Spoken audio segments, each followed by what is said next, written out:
Oi, estamos ao vivo. Vamos falar hoje sobre mutismo seletivo. Mais uma do nosso projeto aí, Fique em Casa. Cuidem-se, permaneçam em casa, porque nós estamos passando por momentos difíceis e estamos chegando aí numa fase difícil do problema, né?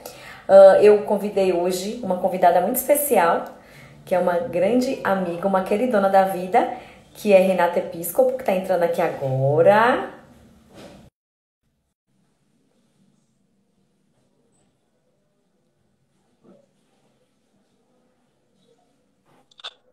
Oi, Rê! Tudo bem? Tudo bem? Como está você?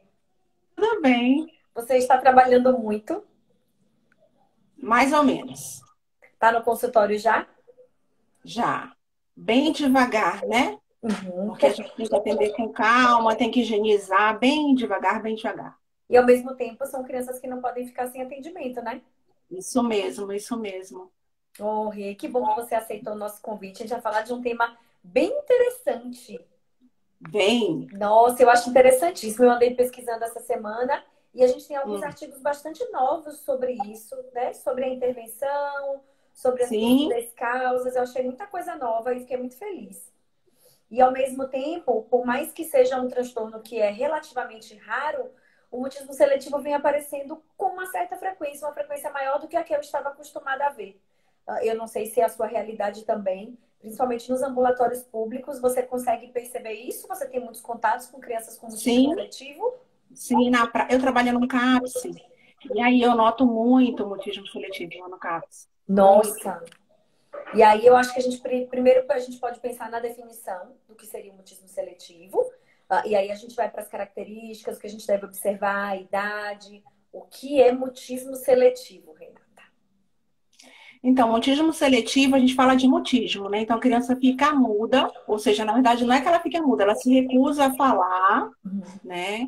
Essa recusa dela, existe uma ansiedade junto com isso, né? Então, ela é uma recusa ansiosa à fala em determinados ambientes sociais. Então, a gente admite que a criança tem o quê? Uma competência linguística normal para a idade, e daí, em determinados ambientes, ela fica muito ansiosa e se recusa a falar.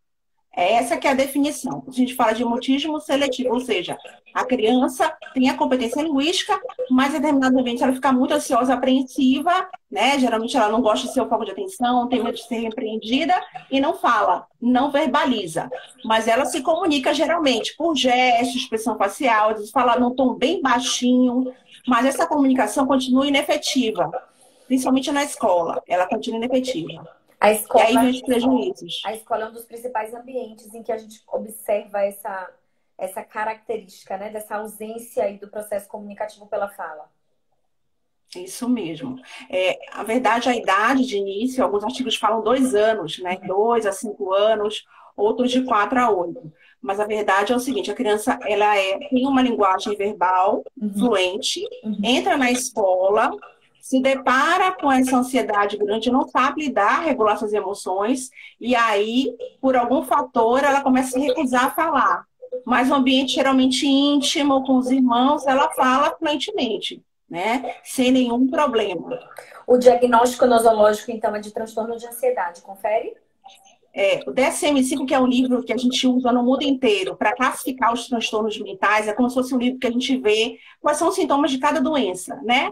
Então, o mundo inteiro usa o mesmo livro. Esse livro chama DSM-5. Com esse livro, classifica o mutismo seletivo dentro dos transtornos de ansiedade, né? Junto também com outro transtorno que a gente chama de ansiedade de separação, que também é comum na infância, né? A ansiedade de separação dos pais. Então, o mutismo seletivo vem dentro, classificado como dentro do transtorno de ansiedade. Então, a criança ela é ansiosa por si só. Essa ansiedade é tão grande que repercute na recusa a falar, né? É isso que acontece. Aí você me traz uma coisa importante que é essa observação familiar, né? Porque muito provavelmente, se eu estou falando de um transtorno de ansiedade, eu tenho aí alguma questão genética, algum parente que também traz uma característica como essa. Isso pode acontecer de uma forma isolada, a família não tem histórico de transtorno de ansiedade e a criança traz com ela essa característica? Pode sim, é mais raro, né? Por exemplo, crianças pequenas, elas podem ter esse mutismo seletivo, ele ser bem transitório. Às vezes ele passa, a criança começa na escola, se acostuma com o ambiente, e ela passa sem intervenção, a criança fica né, normal, com a fluência normal da fala. Mas em crianças maiores, você pode ter uma repercussão e perdas, né, por conta disso. A etiologia é multifatorial, você tem vários fatores associados. Então, você pode ter fator genético, ou seja, histórias que são psiquiátrico, depressão, ansiedade, o temperamento da criança, a criança pode ter um temperamento mais inibido, um temperamento mais opositor também, tá? A questão da influência ambiental, como é que é essa dinâmica familiar? Quais controladores, superprotetores?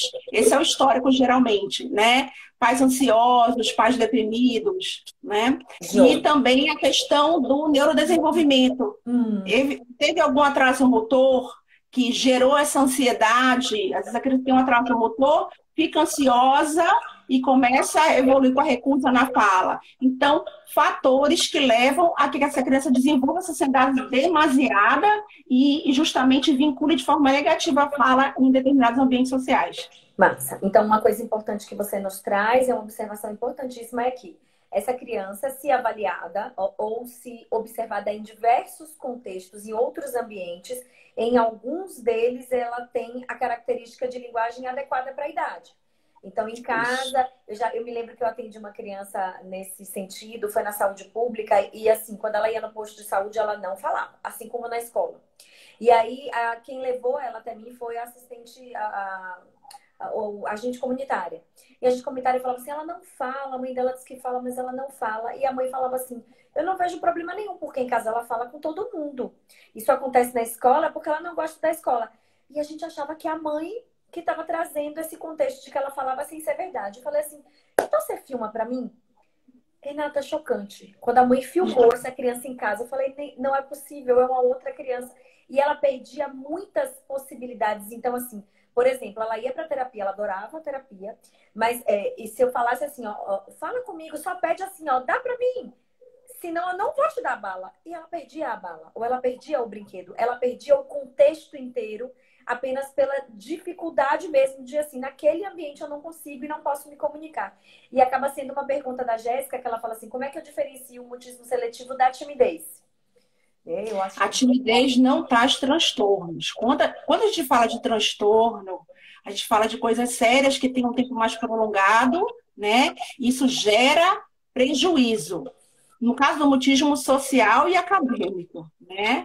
Então, timidez, quando começa a gerar transtorno e você tem uma recusa à fala, ou seja, a criança fala normal, fica muito tímida, ansiosa, né? Às vezes a criança até demonstra um quadro de fobia social na escola, e isso eu posso dizer que é mutismo. A timidez, às vezes a criança, ela inicialmente fica tímida, mas depois ela acaba se ambientando melhor, se acostumando com aquele ambiente, e ela fala normalmente. Então é bem diferente. O transtorno, ele tende a ser progressivo e crônico. Se a gente não intervir, ele tem prejuízos graves. As características pessoais, não. Geralmente elas são transitórias, a pessoa vai se adaptando e vai melhorando. É assim que é a diferença. E é muito tênue, quando a gente fala dentro da psiquiatria e da neurologia, é muito tênue a diferença entre assim, o que me causa um problema funcional, o que interfere diretamente nas minhas habilidades acadêmicas, sociais, comunicativas, e o que é uma característica, mas não chega tanto. É quando a gente discute muito a questão do toque, né? Todo mundo chega em casa e tem a dúvida se realmente fechou na hora que saiu de casa, mas ninguém fica voltando 10 vezes e não perde o compromisso por conta disso. Quando eu falo de um toque, esse sujeito ele vai perder o compromisso e vai perder aí outras questões. Então é importante a gente pensar na funcionalidade. Se esse sujeito está perdendo a função, está perdendo oportunidades comunicativas, oportunidades de aprendizagem por conta disso, aí eu tenho um déficit funcional, aí eu posso pensar num transtorno real, né? Isso, quando as perdas são significativas, sim, a gente pensa em transtorno, sim. Claro. E são perdas mesmo, né? E uma coisa importante para a gente discutir é o tempo. Então, por exemplo, uma criança que vai entrar na escola e que é tímida, ela pode ficar um tempo sem falar. Mas, assim, não é um tempo que passe de 1 mês, 2, 3, 6. Então, existe essa análise relacionada ao tempo para o diagnóstico, né, Eli? Geralmente, o primeiro ano a gente já não considera que ela entrou na escola, né? A gente já considera quando ela já está ambientada melhor, e aí ela durante um mês ela não fala, mas assim, inicialmente a gente não considera, porque é a fase de ambientação mesmo, e cada criança é de uma maneira diferente que ela se ambienta, né? Então, por isso que crianças menores, né, podem ter, e elas com mais facilidade conseguem sair do curso do transtorno. E crianças maiores não, porque elas têm mais dificuldade de lidar com essa ambientação, tem uma ansiedade mais crônica, né? Já tem comportamentos enraizados negativos, né? Essa dificuldade de lidar com a frustração, às vezes elas evoluem com um comportamento opositor, e aí fica muito mais difícil, se não tiver intervenção, de conseguir que ela saia desse quadro. Uma coisa importante, eu posso ter um diagnóstico casado, ou ela pode ser comorbidade de algum outro transtorno que não só de ansiedade para crianças típicas? Pois é, o transtorno de ansiedade, eles geralmente eles são comórbidos, né? Então você pode ter uma criança com mutismo seletivo e ansiedade de separação, né? Justamente isso pode gerar recusa à escola por conta dessa ansiedade de separação. Você pode ter comorbidade, como, por exemplo, um autista verbal. Um autista verbal que, por algum fator, passou a se recusar a falar. Você tem comorbidade, sim. Mas a gente tem algum transtorno de comunicação, que não seja uma linguagem expressiva, por exemplo. Também pode ser, tá? Uma comorbidade, sim. E a gente tem que ter alguns diagnósticos diferenciais, né? Que a gente tem que excluir. Por exemplo, retardo mental, tem que excluir retardo mental, né? Moderado, principalmente a grave. Tem que excluir transtornos de comunicação expressiva e os transtornos globais de neurodesenvolvimento, lesões cerebrais, porque aí a criança não vai falar por uma incapacidade ou inabilidade, e não uma recusa em si. Não é um comportamento de recusa, é uma inabilidade ou incapacidade neurológica que gera a alteração na fala. Eu já atendi um adolescente, ele tem diagnóstico de X frágil e autismo, e ele na adolescência ele começou a gaguejar. E ele tinha muita vergonha da gagueira. Então, ele passou a só falar em casa. E ele adorava ir pra mim, ele adorava. Eu era a paixão da vida dele. Ele falava assim, mãe, eu quero ver Juliana de novo. Vamos lá. E ele ia, mas ele passava a terapia inteira absolutamente mudo. E aí, ele mandava algumas coisas pra mim pelo WhatsApp, uns coquinhos, umas frases mais simples, que ele não tinha uma alfabetização muito plena. Mas você via a dificuldade e a seleção mesmo de assim, eu não posso falar aqui. Ela não pode ver que eu gaguejo. E isso trazia impactos importantes nessa questão da relação social, porque a mãe dele falou assim, eu não vou mais te levar a Juliana, porque você não conversa com ela, e ela gosta muito de conversar, e ela fica falando sozinha. Então, e ela tentou até isso para fazer com que ele fosse... E aí a minha pergunta é, dentro de um quadro que eu já tenho um X frágil, que eu já tenho um autismo associado, que ele tem esses dois diagnósticos, eu poderia incluir também durante essa fase dele, porque isso perdurou por mais de 6 meses, a questão do mutismo seletivo? Mas ele tinha uma competência linguística, como era isso? A compreensão da linguística é muito boa. E a expressão também? Tranquilamente, quando não está, então, quando ele estava em casa, quando ele estava com o irmão, mas chegou uma visita em casa ou saiu na rua, ele não falava mais. Então, sim. Então, sim.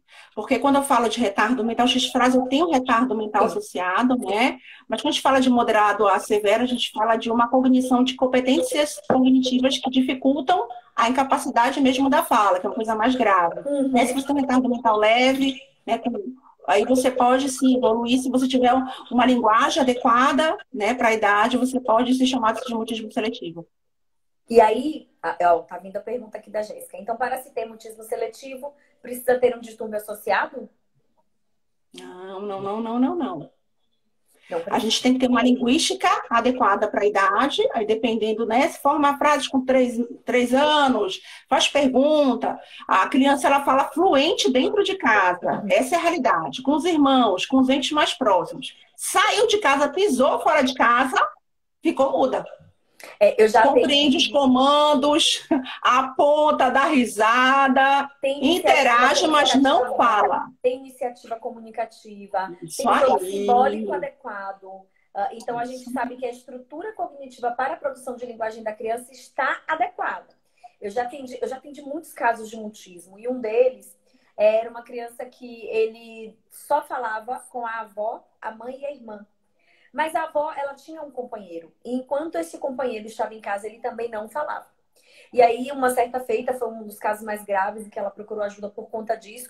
E, inclusive, eu quero conversar com você sobre essa questão do diagnóstico, quando ele não vem associado a um outro transtorno de base, ele demora mais, né, para essa família buscar ajuda, porque Demora. caso o comportamento dele é um comportamento adequado. E aí essa criança, num certo momento, ele foi no banheiro, ele tinha 5 anos, então ele não se limpava sozinho. E ele foi no banheiro, a avó falou assim, quando você terminar, você me chama. Nesse meio tempo, o namorado, o companheiro da avó chegou. E aí, a avó, 2 horas depois, foi que a avó se lembrou que ele estava no banheiro. Quando foi lá, ele estava no banheiro porque ele não conseguiu falar para chamar a avó. Né? Então, a gente vê assim que mesmo dentro de casa, se entra um personagem que não faz parte daquele ciclo que essa criança elegeu enquanto ciclo que ele dá conta de falar, ainda assim isso pode ser isso é uma perda funcional. Um menino vai ficar 2 horas no banheiro por conta de uma dificuldade de chamar um parente, né?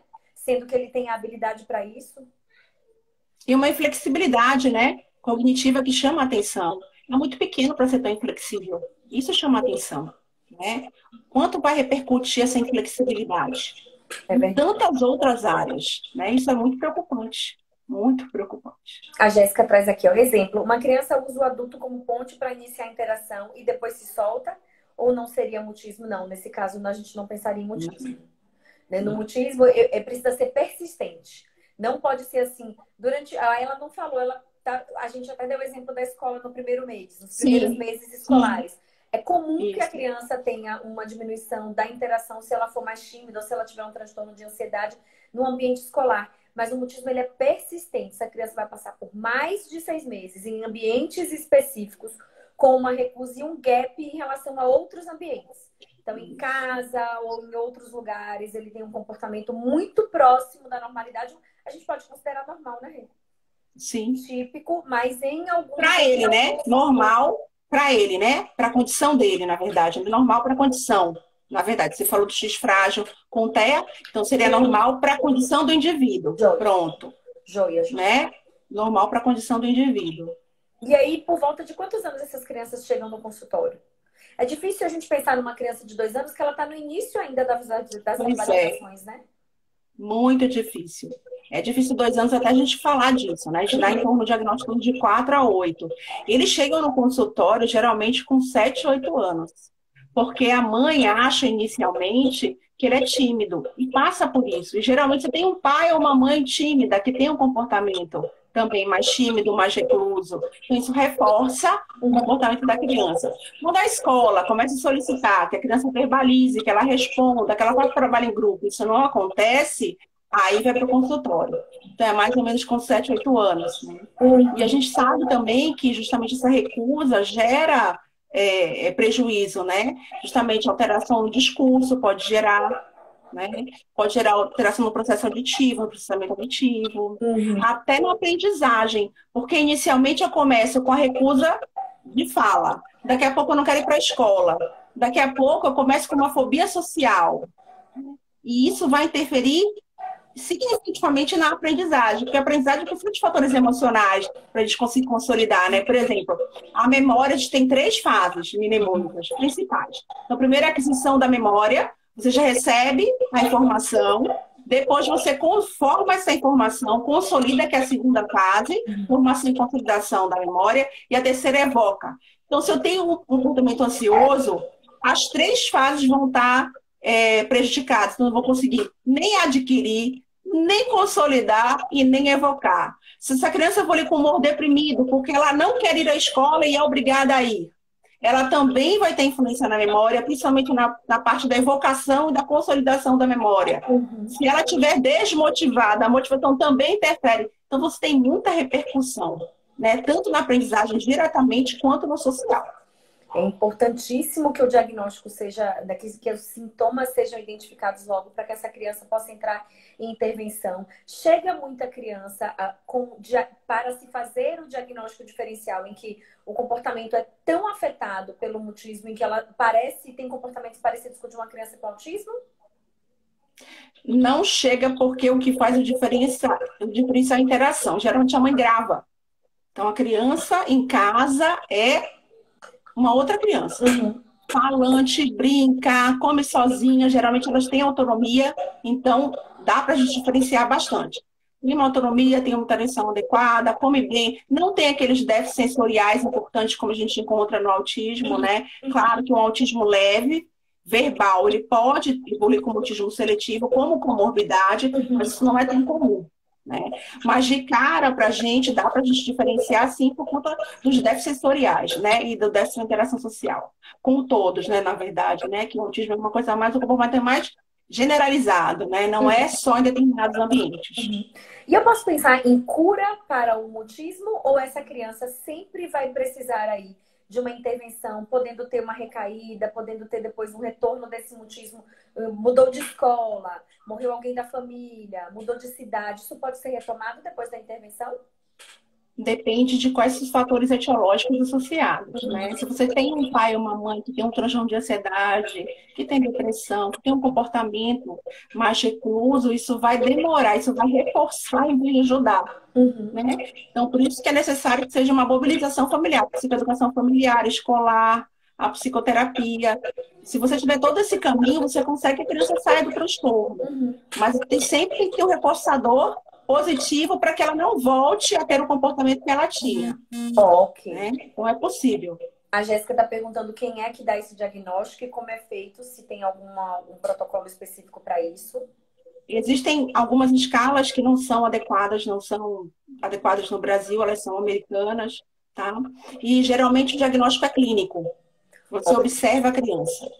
Observa as características. Você observa. Claro, você faz entrevista com a escola, né? Entrevista com a criança, e você começa a ver o tempo, que é no mínimo de um mês, essa criança persistir, né? De um mês a 6 meses, e aí você dá o diagnóstico, né? Clínico. Não existe nenhum exame de imagem, nem marcador biológico, nem exame de sangue, nem nada para a gente conseguir dar o diagnóstico, não. Ele é só as características clínicas mesmo. Joia. E aí, vamos pensar na intervenção, né?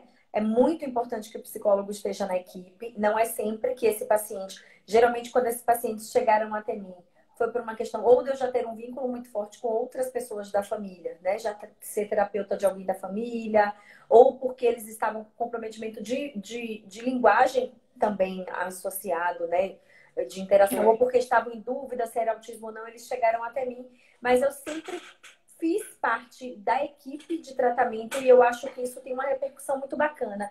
Eu queria saber se dentro dos protocolos de encaminhamento, se o encaminhamento é só para o psicólogo ou se em algum momento vocês também pensam no encaminhamento multidisciplinar. Não, na verdade, o tratamento ele é multimodal mesmo. É o foco principal de psicoterapia, tá? Principalmente na literatura fala da técnica de PCC, que é terapia cognitivo-comportamental, que é a que tem mais sucesso, né, na literatura.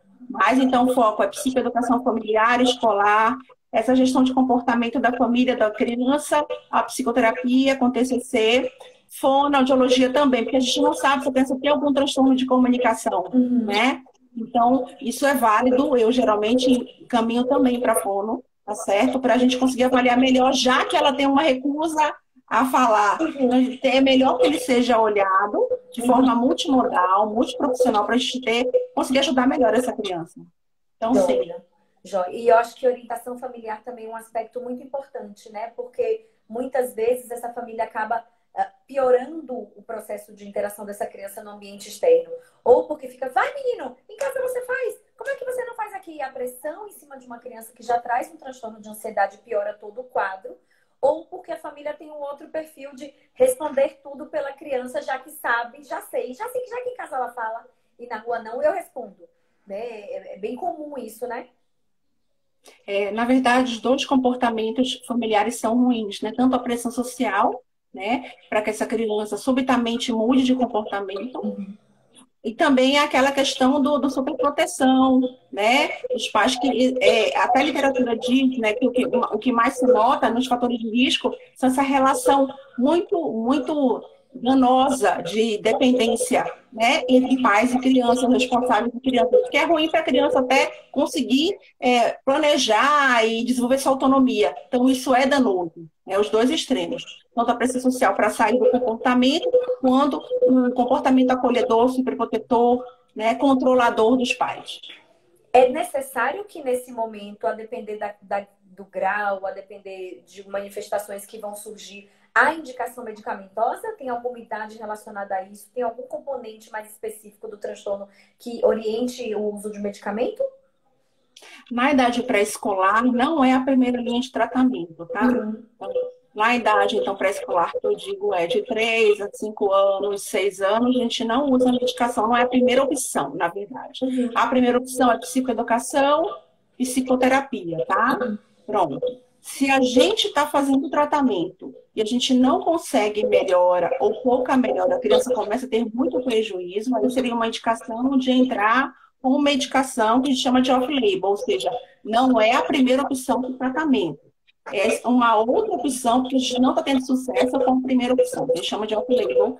Aí a gente entraria, assim, com antidepressivos, que a gente chama de inibidores de recaptação da serotonina, são uma classificação de antidepressivos que a gente pode utilizar, sim, na criança, para melhorar os sintomas de ansiedade. O objetivo é o quê?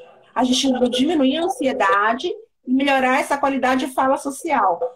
E aí a intervenção, às vezes, entra com a intervenção medicamentosa, a criança melhora os sintomas, fica mais tranquila e consegue se sair melhor, né? Essa fala social, ela vem. Ok. E na vida adulta ou na adolescência, caso o tratamento não seja realizado, essa criança também vai levar com ela algumas questões, né, Renata? Sim. Que a gente lê muito na literatura é evolução, que pode evoluir com crises de pânico, com transtorno de ansiedade generalizada, né? Então, crise de ansiedade, crises de pânico, transtornos psicóticos, depressão, a gente vê muito.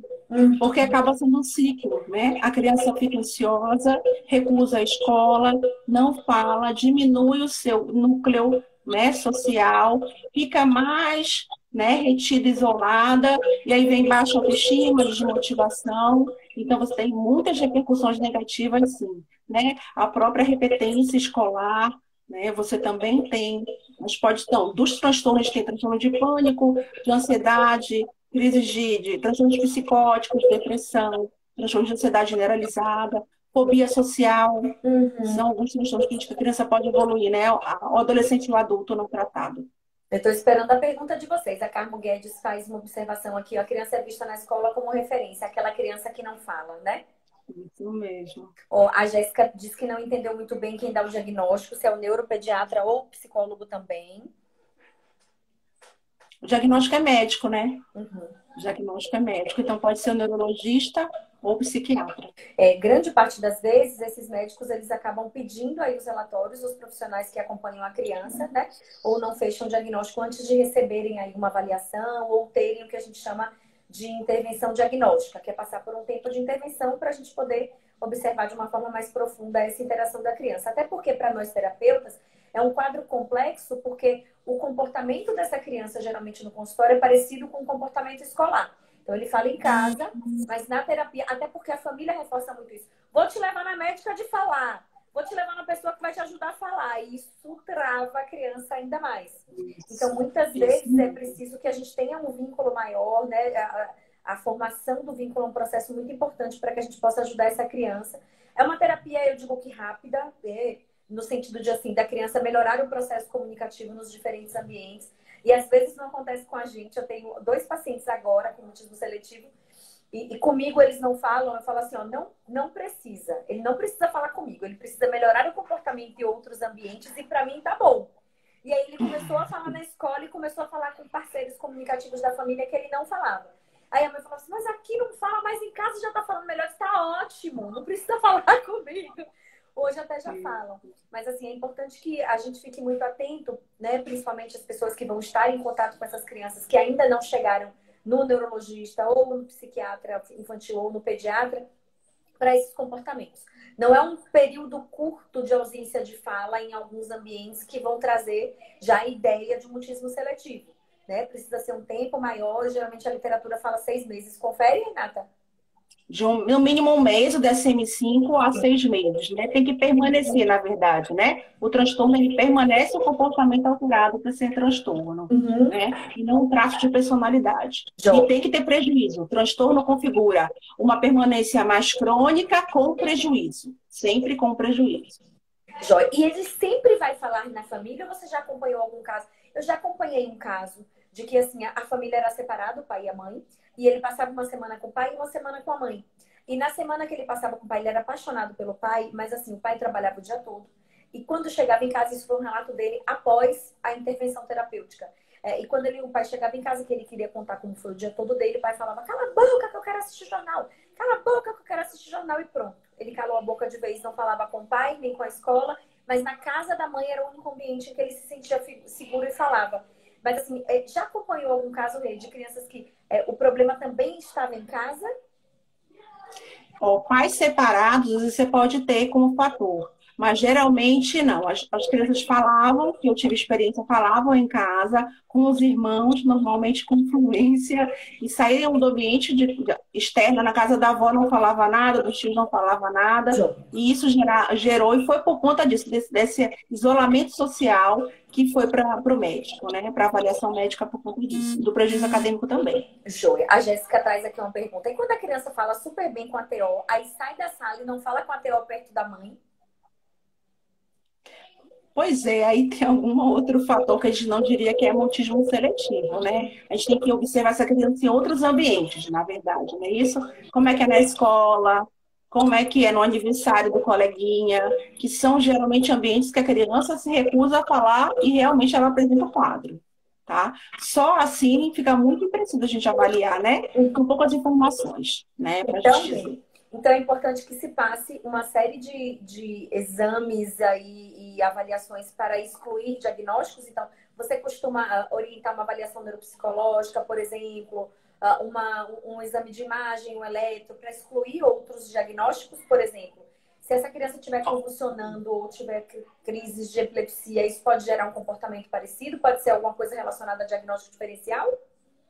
Pois é, diagnóstico diferencial seria, porque crise convulsiva você pode ter perdas cognitivas por conta das crises mesmo, que geram falta de oxigênio, e você pode ter perdas, né? Então, não tem como a gente confundir com mutismo seletivo. A gente tem uma criança que tem uma história de crises, as crises podem se tornar crônicas, mais frequentes, e você vai tendo perdas, né, das habilidades da criança. Então, diagnóstico diferencial, tá?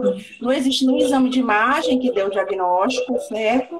O autismo é uma síndrome comportamental, então não só depende, né, da fala, depende de todo o comportamento, de hipersensibilidade e hiperreatividade sensorial geral.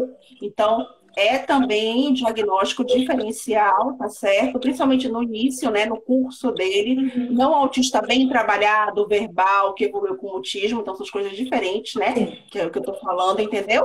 Então, um autista muito bem trabalhado desde pequeno, verbal, é uma coisa. Diferente do curso, a criança está adquirindo suas habilidades, né? Com um autista, aí eu já não diria que já é um diagnóstico diferencial também. Então, dentro do autismo existe, pode ser ou não um diagnóstico diferencial com morbidade. Depende das competências da criança. E com relação ao transtorno de ansiedade, que é mais difícil da gente separar. Porque a gente não sabe, dentro do transtorno de ansiedade, se existe alguma outra transtorno que a criança realmente tenha, porque ela é muito pequena. Então, se ela tem transtorno de ansiedade generalizada, se ela tem só uma ansiedade de separação, aí dentro dos transtornos que fica mais difícil a gente conseguir separar realmente o diagnóstico. Mas ele, de primeira instância, a gente fala que ele tem mutismo seletivo, sim. Joia. A Carmen Guedes pergunta assim, então a primeira indicação seria a psicoterapia. Então, primeiro esse paciente, ele vai, né, para o médico, para que o médico faça esse diagnóstico baseado na história clínica dessa criança, associado aí a um estudo dessa família, se essa família traz também algum transtorno de ansiedade ou transtornos relacionados à depressão. Aí, caso seja necessário e essa criança não esteja nesse processo ainda dessa fase escolar, isso pode ser levado também para uma questão medicamentosa, e a orientação é que essa criança tenha uma avaliação com o psicólogo e continue a psicoterapia e também passe por uma intervenção de avaliação para ver se é necessário o fonoaudiólogo, para se ter uma ideia de que realmente não há um transtorno de linguagem associado, né? Isso. Confere? Isso mesmo. Confere, sim. A primeira indicação é, primeiro, o exame neurológico, que tem que ser bem completo, né? Vai desde anamnese, história clínica, ver se ele teve algum atraso motor, se ele vem já com perdas emocionais, de repente, que você tem perdas emocionais que geram justamente essa ansiedade, né? Então, uma história completa para a gente realmente ver para o que a gente vai indicar. A psicoterapia é a primeira indicação mesmo de tratamento, a primeira linha.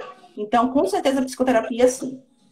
Joia. Existe algum estudo ou alguma vez você já ouviu falar de algum tratamento que não seja apenas terapêutico, como, por exemplo, eletroestimulação, neurofeedback, algumas dessas coisas pode trazer algum benefício para essa criança? Pois é, como a gente está falando de depressão, existem alguns estudos que falam, né, de neurofeedback, mas são poucos estudos, ainda não tem evidência científica relevante para dizer que tem, porque é uma incidência muito baixa. É 0,03 a 1% das crianças que têm autismo seletivo. É muito pequena. Então, estudos existem, mas nada que fale de uma relevância clínica importante para esse grupo, entendeu? De crianças. Que tem, mas não tem nada de relevância, né? Evidência científica para comprovar que haja uma melhora. O que fala realmente na literatura justamente a psicoterapia, a psicoeducação e, se necessário, o inibidor de recaptação da serotonina, que é a medicação. Mas tem que ter uma dinâmica familiar para isso, ou seja, o que é muito dito, o pai e a mãe tem que estar envolvido de forma completa, para que haja uma melhora dessa criança. Tem que se tratar muitas das vezes, porque a maioria do perfil dos pais que eu conheci tinham transtorno de ansiedade, a maioria deles. Isso refletia insegurança na criança, e a criança ficava mais ansiosa, isso era um reforço positivo para o comportamento ruim, né? O comportamento danoso. Nossa, então, muitas vezes essa família também precisa entrar em intervenção, né? Tem que entrar em intervenção. Às vezes o pai é extremamente tímido. Teve uma criança que eu acompanhei que o pai era autista. Então, imagina, a mãe ansiosa, o pai autista, né, sem diagnóstico. Então, isso confundia muito a criança, né? Ela ficava ansiosa, não sabia como se comportar. Então, são vários fatores, né? Geralmente, o ambiente, os fatores ambientais são preponderantes para o desenvolvimento do mutismo seletivo. Ok, massa. A Fono Sheina está perguntando qual o papel do fono no mutismo. O fono, ele atua muito na questão das habilidades comunicativas, né? De você melhorar aí tanto a compreensão dessa criança de que ele pode ser um bom falante, de que aquele ambiente que ele está é um ambiente seguro, de que ali naquele ambiente não há uma cobrança e que isso pode ser levado para outros lugares, né? Trazer essa questão dessa competência comunicativa é muito bacana. Trabalhar as habilidades comunicativas e as funções comunicativas, que outros recursos ele pode ter nesses diferentes ambientes. Mas, mais uma vez, é importante lembrar que só o fonoaudiólogo na equipe não é o caminho, né? A principal o tratamento aí de base é a psicoterapia. Eu vi um artigo, hoje estava lendo um artigo do uso da psicanálise. A grande questão é o tempo de ação, o tempo de resposta, né? Um transtorno que precisa aí, já que essa criança não tem alterações relacionadas à questão cognitiva, se não tem um transtorno de base, obviamente, se o mutismo seletivo é o transtorno de base. Então, eu vi algumas coisas relacionadas à psicanálise, mas o tratamento voltado para as habilidades para o cognitivo comportamental, um tratamento que tem aí uma resposta mais efetiva e mais rápida, né, Renata? É por causa da idade também. Se for muito pequena, a psicanálise ela vai demorar muito tempo para ter algum tipo de benefício. Já o TCC, não. Em crianças menores, você consegue uma resposta mais rápida, né? E geralmente a literatura diz assim, né? Que o psicoterapeuta trabalha com TCC da seguinte forma. Faz uma terapia de exposição, né? Gradual, né? A esse ambiente e com recompensa quando a criança fala. Então, mais ou menos, utiliza essa técnica que eles utilizam, né, com mais evidência de melhora. Joia. Muito legal. Meninas, essa live vai estar disponível no YouTube, no meu YouTube, Fono Juliana Rocha. Se inscrevam no canal, vou colocar ela hoje ainda. Vocês têm mais perguntas? É muito bom conversar com você, muito bacana. Eu acho que a gente tem uma linguagem muito parecida, uma linguagem clara, que é isso que a gente precisa, né? Eu imagino como essas crianças estão agora nesse processo dessa quarentena, né? E aí a gente pode ampliar para outras crianças com outros tipos de transtorno de ansiedade, porque apesar deles estarem seguros em casa é um ambiente seguro para se falar, eles estão mais ansiosos, porque nós, comunidade inteira, estamos mais ansiosos, né? Com certeza. Estão mais agitados, mais irritados, né? Um limiar de frustração mais baixo, né? Muitas vezes dormindo mais tarde, né? Desregulado no ciclo sono-vigília, porque a gente também está desregulada, né? Como família, como pai e mãe, né? Então, na verdade, as emoções estão muito afloradas, né? De forma geral. Sim, sim. E aí eles não estão fazendo as intervenções como deveriam, mas são crianças que pode funcionar muito bem o atendimento, o teleatendimento. Online? Isso. Sim, sim, pode sim. Se a criança não falar nada, inicialmente você for iniciando, né, o tratamento, vai ter que ter algum intermediador, né, em casa para ajudar, né? Justamente, se a criança nem fizer gestos, por exemplo, aí vai ter que ter um intermediador em casa para realizar essa terapia online, né? Mas se ela conseguir se comunicar por gestos ou falar baixo, dá para a gente conseguir fazer terapia online tranquilamente. Ok, a Jéssica está falando aqui, obrigada por responder as perguntas. Vocês são maravilhosas. Vocês que estão aqui uma hora dessa com a gente, né? Muito obrigada, Rê. Vocês têm mais alguma pergunta? Senão eu vou liberar a Rê. Eu tirei todas as minhas dúvidas e eu tinha um monte. Eu adoro trabalhar com mutismo seletivo, porque eu acho bastante desafiador, né? São crianças extremamente sensíveis, mas ao mesmo tempo com uma sensibilidade assim tão gostosinha de trabalhar, porque você vê que é uma criança que quer brincar, é uma criança que quer interagir, uma criança que o olhinho brilha quando você mostra um brinquedo bacana. Né? A Carmo Guedes perguntando, o fono atua também na escola? Sim, é importante que o fono leve orientação, o fono ou o psicólogo ou o próprio médico, né? Que dentro dos seus relatórios que a gente envia aí uma orientação bem direcionada para a escola agir com essa criança. É muito importante que a gente não exponha essa criança durante, né, nos ambientes em que para ela é muito difícil se comunicar. Quanto mais exposta ela for, quanto mais insegura ela se sentir, pior o quadro. Mais difícil vai ser a gente conseguir um comportamento comunicativo naquele ambiente, né?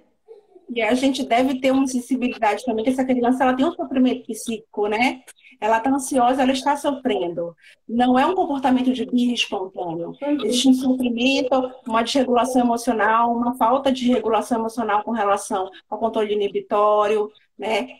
As questões emocionais mesmo estão mal resolvidas. Então, a gente tem que ter essa sensibilidade, né? Somente para não cobrar muito dela, isso reforçar de forma negativa esse comportamento. Porque aí fica mais difícil e mais prolongado o tratamento. É verdade. Rê, muito obrigada. Você foi muito clara, amada como sempre. Muito obrigada por ter aceito participar com a gente do tema tão desafiador e tão gostoso. Muito obrigada, querida. Você é uma fofa. Beijo, meus amores. A gente se vê amanhã. Beijo, Essa semana a gente vai ter uma semana enorme de lives. Acompanhe aí no meu Insta ou no Insta de Renata. Renata, passa o seu Insta pro pessoal te seguir. É doutora.Renata Episcopo. Pronto, sigam a Renata lá que ela traz dicas maravilhosas. Um beijo para todos. A gente se vê amanhã. Beijo, fique com Deus. Tchau, Rê. Um beijo enorme. Tchau, tchau, Ju. Beijo.